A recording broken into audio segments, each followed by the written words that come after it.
Hello, আসসালামু আলাইকুম। আশা করি সবাই ভালো আছো। আমিও ভালো আছি। আজকে আবার চলে এলাম তোমাদের সাথে দুপুরে রান্নাবান্না খাওয়া দাওয়া শেয়ার করতে। তো আজকে রান্না করব হচ্ছে চিচিঙ্গা দিয়ে আলু দিয়ে মাছের ঝোল।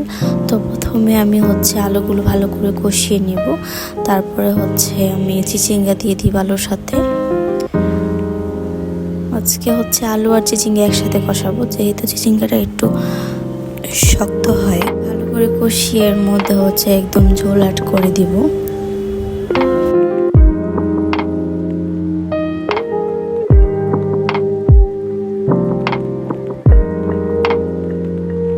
ঝোলের জন্য মাছটা ভেজে নিয়েছি, এখন ঝোলে কাঁচামরিচ দিয়ে দিব।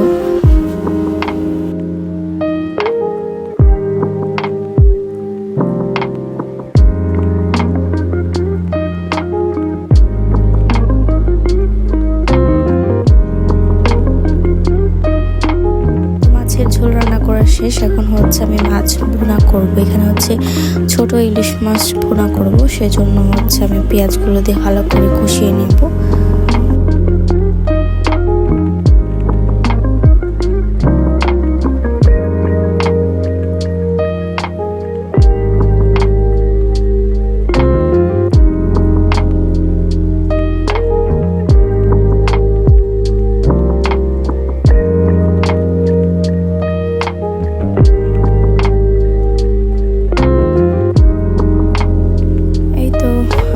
মাছ ভুনাটা প্রায় হয়ে এসেছে।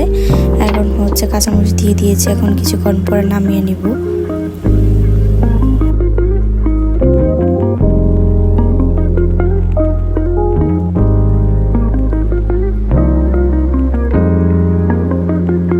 সবার লাস্টে একটা ভাজি করবো, সেটা সিম আলু ভাজি।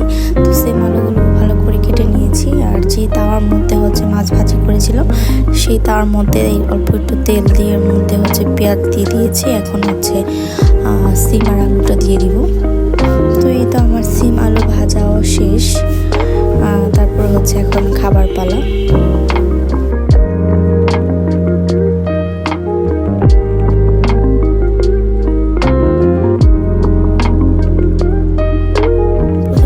সিম আলু ভাজিটা দিয়ে খাচ্ছিলাম, অনেক বেশি ভালো লাগছিল সিম আলু ভাজিটা। তো এই তো, আল্লাহ হাফেজ।